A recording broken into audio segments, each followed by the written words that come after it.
Episode 57AU December 5, 2024. Vanautu in the World Court in a Kansas biochar fall solution. In Episode 57A, you won the World and Vanautu, the Pacific island country of Vanuatu, and a lawsuit to hold other countries who pollute the air with fossil fuel emissions legally accountable for climate change that affects countries such as Vanuatu. 2. The World and Kansas where charm industrial biochars corn stalks. 3. The United States. New York Times. Why Trump will have so much power over climate action. For Maine. New York Times. Maine becomes the latest state to sue oil companies over climate change.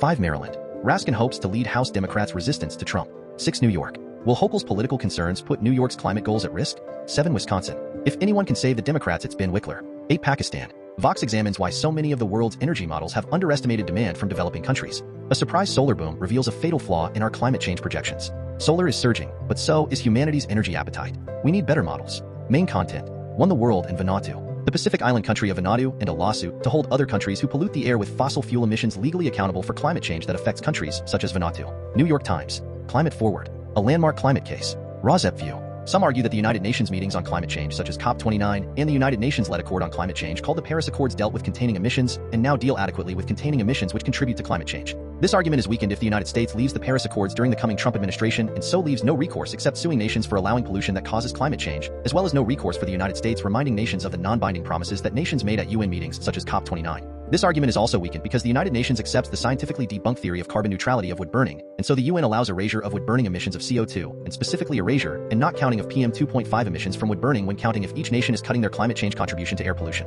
Also, PM 2.5 is not considered a greenhouse gas because particulates are not a gas, and for that reason PM 2.5 emissions from wood burning are not counted as contributors to climate change for that reason alone by the United Nations. RAWSEP could ignore the machinations of the United Nations regarding fossil fuels, except that consideration of fossil fuel burning pollution should be linked to consideration of biomass wood burning pollution. RAWSEP has to bring biomass wood burning pollution's contribution to hastening climate change to the world's attention in order to bring the adverse health effects of biomass wood burning to the world's attention. 1. The UN generally ignores PM 2.5 as a pollutant which also contributes to climate change because it is not a greenhouse gas, and A2. The United Nations generally ignores PM 2.5 as a pollutant because it comes from what is considered a renewable energy source wood burning because the UN accepts that a tree can be replaced by a tree planted in its place which tree absorbs some polluting CO2 through the process of photosynthesis and emits oxygen in the place of that portion of CO2 which is sequestered by photosynthesis when the planted tree has grown to the stature of the cut-down tree. In response, RAWSEP points out the non-scientific basis of the scientifically debunked theory of carbon neutrality of wood burning. B1. RAWSEP points out that not all trees which are cut down are replaced by trees planted in the place of the cut-down trees. B2. RAWSEP also points out that even if a tree is planted in the place of the cut-down tree, it takes decades or centuries for the planted tree to attain the stature of the cut-down tree, and in the meantime the CO2 from burning the tree is not sequestered by the growing tree at the level of the cut-down tree. B3. RAWSEP points out that a tree never absorbs PM 2.5, and in fact a recent scientific study showed that in the presence of PM 2.5 trees hold their breath just as humans do.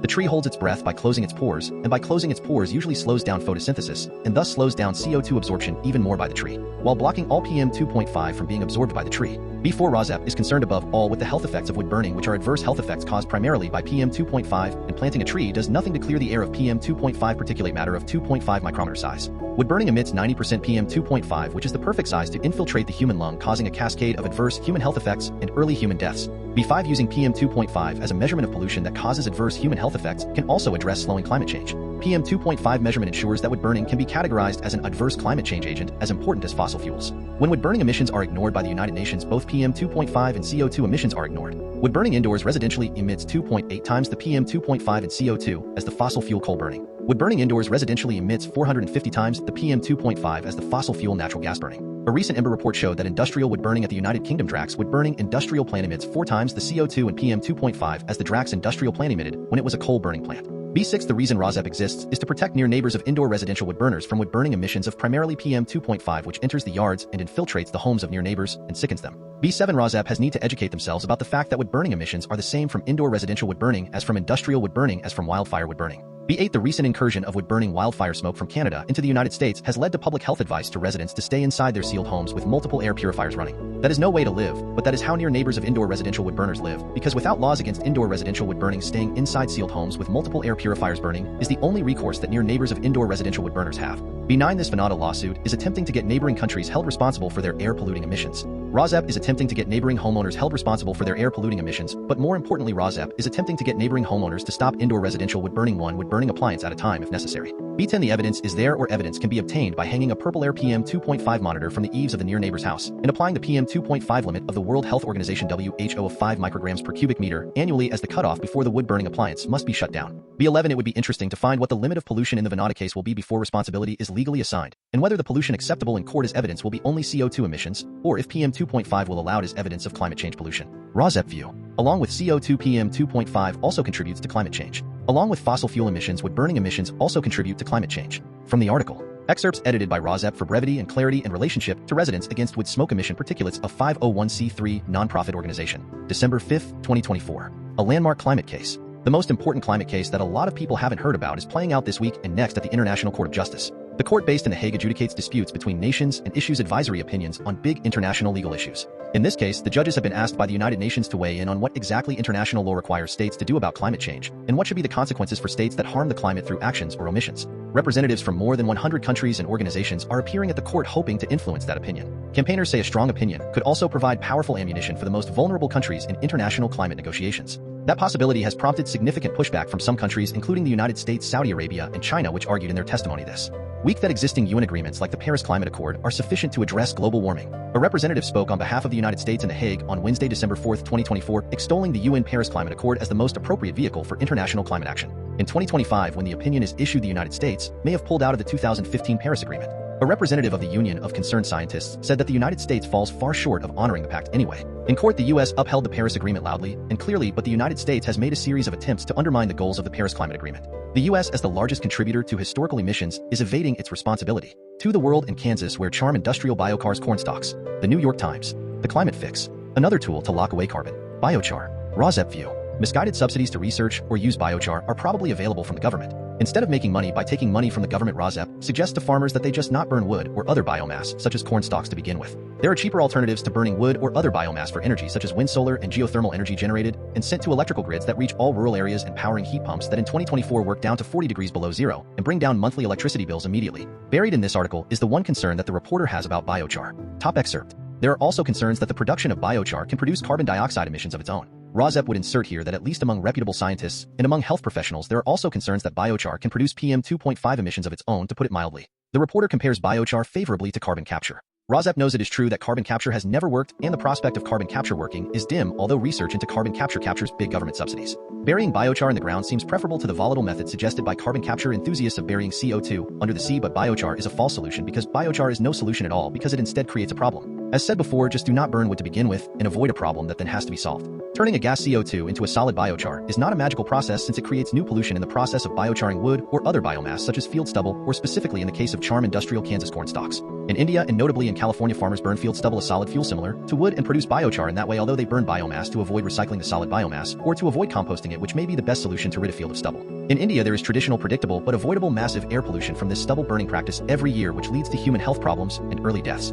Farmers in India and California and other places where there is stubble burning, or what is termed here biocharing, do not have to be coaxed to biochar, as charm industrial implies that coaxing will be needed to burn corn stalks. Farmers should instead be required to compost their stubble or have it hauled away for other uses, or let the stubble lie in the fields, as is sparing vulnerable populations from unnecessary air pollution. Excerpts edited by RAWSEP for brevity and clarity in relationship to residents against wood smoke emission particulates of 501c3 nonprofit organization. The problem. The world will need to remove many millions of tons of carbon dioxide per year from the air to meaningfully limit global warming. The fix. You can take some kinds of biomass, renewable organic matter like wood and crop residue, heat it at high temperatures while limiting its access to oxygen, and get biochar, a charcoal-like product that has huge potential to store carbon. Biomass on its own stores carbon dioxide from the atmosphere, but turning it into biochar more effectively locks away that greenhouse gas. Biochar can also be added to soil to nourish crops, and has the benefit of being cheaper and much simpler than other carbon removal methods like direct air capture. Despite not getting as much attention as other methods of carbon removal, biochar last year accounted for more than 90% of the carbon dioxide that was removed from the atmosphere globally, according to CDRD, FYI, a company that tracks the carbon removal market. One study published last month in Biomass and Bioenergy found that biochar buried in a vineyard in Italy remained in the soil for 15 years and was still storing carbon dioxide at the end of that period. The paper helps to demonstrate biochar's longer-term carbon storage potential, said co-director of the Institute for Responsible Carbon Removal at American University, who was not involved in the research, who said that biochar is a lot less speculative than some other carbon removal methods. But as the study's authors acknowledged, biochar's carbon storage potential hasn't been widely studied outside of the lab. It's good news, but they're going to need more research. There are also concerns that the production of biochar can produce carbon dioxide emissions of its own. And there's the question of how to encourage farmers to utilize biochar. Biochar can be expensive to transport, and there can be regulatory hurdles to using it, he added. Some advocates for biochar hope that as the industry expands, it will draw attention from high-quality carbon credit registries with rigorous standards. RAWSEP View. This article mentions that Charm Industrial is a startup that converts biomass into biochar or researches that process. There seem to be subsidies or other economic incentives to use or research the biochar method even in the face of scientific evidence of the health-denying pollution the biochar process itself causes. 3. The United States. New York Times. Why Trump will have so much power over climate action. Excerpts edited by RAWSEP for brevity and clarity in relationship to residents against wood smoke emission particulates of 501c3 nonprofit organization. December 3, 2024. When Donald Trump returns to the White House next month, he is expected to unleash executive actions that will radically overhaul America's approach to energy, the environment, and climate. Trump intends to pull the United States out of the Paris Climate Accord as he did during his first term. Trump is planning to repeal parts of the Inflation Reduction Act that benefit electric vehicles. Trump is likely to hollow out the Environmental Protection Agency, possibly moving its headquarters out of Washington, and to end the Biden administration's pause on issuing permits for new liquefied natural gas export terminals. While the Inflation Reduction Act signed into law by President Biden in 2022 was the largest ever federal law aimed at addressing climate change, it did not set any emission standards or define a national strategy for addressing climate change. Instead, the 1990 reauthorization of the Clean Air Act, a bipartisan effort signed into law by the first President George Bush, was the last time Congress established guidelines for any number of pollution regulations, leaving federal guidelines behind the times. The Biden administration sought to promote clean energy, reduce emissions, and gradually limit the expansion of fossil fuels. Doing precisely the opposite may prove politically beneficially to Trump, who has pledged to have energy costs within 18 months of taking office. As Trump rolls back regulations and promotes fossil fuels, planet-warming emissions will rise, making the planet even hotter. Lee Zeldin, a former congressman, is set to lead the EPA. Doug Burgum, the North Dakota governor who has close ties to the fossil fuel industry, is Trump's pick to lead the Interior Department, and Chris Wright, a fracking executive, is Trump's pick to lead the Energy Department. Presidents historically have limited sway over prices at the gas pump, and many experts say Trump's target of cutting energy costs is unattainable. For Maine. New York Times. Maine becomes the latest state to sue oil companies over climate change. December 3, 2024. In a new lawsuit, the state's attorney general claims oil companies deceive the public about fossil fuel products' contributions to climate change. 5. Maryland. Raskin hopes to lead House Democrats' resistance to Trump. RAWSEP View. The United States House of Representatives Judiciary Committee may have some say in whether the House deals with environmental issues, which are also issues of legality of concern to RAWSEP. The House Committee on Natural Resources may also have some say on environmental issues of concern to RAWSEP. Excerpts edited by RAWSEP for brevity and clarity in relationship to residents. Against wood smoke emission particulates, a 501c3 nonprofit organization. December 3, 2024. Jamie Raskin, the Maryland representative, is challenging the current top Democrat on the House Judiciary Committee, which he promised to make the headquarters of congressional opposition to authoritarianism. December 3, 2024. House Democrats must stand in the breach to defend the principles and institutions of constitutional democracy, Mr. Raskin wrote in a letter to his colleagues announcing his run. Mr. Raskin, currently the top Democrat on the House Oversight Committee, said that the Judiciary Committee was where we will wage our frontline defense of the freedoms and rights of the people. Representative Jared Huffman, 60, Democrat of California, has pitched himself to colleagues as someone who can lead the U.S. House of Representatives Committee on Natural Resources in limiting the damage from Trump's Project 2025 agenda. 6. New York. Will Hochul's political concerns put New York's climate goals at risk? Governor Kathy Hochul is contending with pressure from environmental advocates and President-elect Donald Trump as she charts a path forward. 7. Wisconsin. If anyone can save the Democrats, it's Ben Wikler. New York Times. RAWSEP View. RAWSEP's editor has found that Ben Wikler's example of reaching out to people where they are has improved the prospects of Democrats in Wisconsin, even in the face of national defeat. This political action has proved to be a good template for the method of information dissemination that the RAWSEP organization would like to employ. Excerpts edited by RAWSEP for brevity and clarity in relationship to residents against wood smoke emission particulates, a 501c3 nonprofit organization. December 2, 2024. Ben Wikler, chair of the Wisconsin Democratic Party, said this summer that when he sees a crisis, his instinct is always to find the way through, no matter how narrow or convoluted the path. He seems to relish the opportunity to rise to a challenge. Wikler on Sunday announced that he was running for Democratic National Committee chair. The political discussions the reporter has had since Donald Trump was re-elected have generally been bleak. Wikler admitted to anxiety, but he sounded animated, almost cheerful. He said that the thing that he finds energizing is the opportunity to fight back. The reporter of the opinion that this combination of focused pragmatism and deep, genuine optimism is part of what makes Wikler the obvious candidate to rebuild the Democratic Party. When Wikler became chair of the Wisconsin Democrats in 2019, the party seemed consigned to permanent minority status in the state. When Wisconsinites elected a Democratic governor and attorney general in 2018, the Republican legislature stripped them of some of their powers, a move that was in turn ratified by the state's conservative Supreme Court. That court would go on to put in place a new set of even more gerrymandered maps, strengthening Republican control. Wisconsin politics seemed like a locked box, but as Wikler recognized, there was a key. Wisconsin Supreme Court justices are elected, and if voters could flip a Supreme Court seat, it would open the way for a reconsideration of the state's maps, which would finally allow for fair legislative races. On the bench, newly elected Justice Janet Protasiewicz cast the deciding vote to toss the Republican gerrymander Democrats to flip 14 seats in the state legislature this year. Wikler is convinced that in 2026 Democrats could turn the state Senate and Assembly blue. It is true that Kamala Harris lost Wisconsin in November, but her margin there was closer than in any other swing state, a bitter consolation prize, but one that's still testament to Wikler's organizing skill.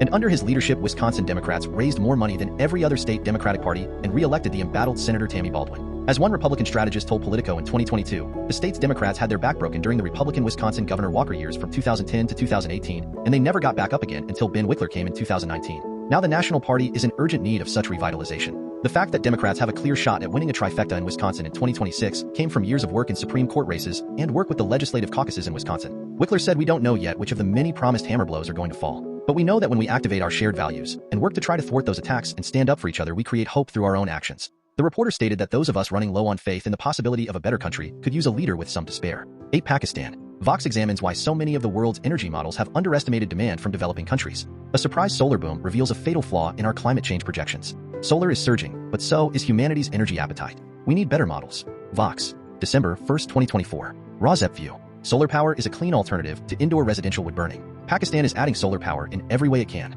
but it is also using energy at a higher rate because it can. The estimates are off. If estimates of energy use are higher, knowledge of the real needed solutions and how fast we need to implement those solutions can break our complacency and perhaps help us come up with better and faster solutions more realistically. Excerpts edited by RAWSEP for brevity and clarity in relationship to Residents Against Wood Smoke Emission Particulates, a 501c3 nonprofit organization. Pakistanis have been installing a massive amount of solar power. Pakistan has gone from an inconsequential solar market to the 6th largest in the world. The country of 242 million has a power grid with a peak capacity of 46 gigawatts. That's less than 4% of the U.S. power supply for a country with more than 2/3 as many people. In the last 3 years, Pakistanis have imported more than 25 gigawatts of solar panels from China. This disorganized bottom-up boom has increased Pakistan's power supply by 50%. The solar surge is driven by high local electricity costs. At 16.6 cents per kilowatt-hour, Pakistan's electricity rate for businesses is 37% higher than its neighbor India and more than double the average rate in Asia. Businesses and better off Pakistanis to begin importing solar panels from China, which can pay for themselves in as little as 2 years and free their users from the expensive, unreliable grid. Pakistan is the latest sign that energy authorities are underestimating how much clean power the world demands.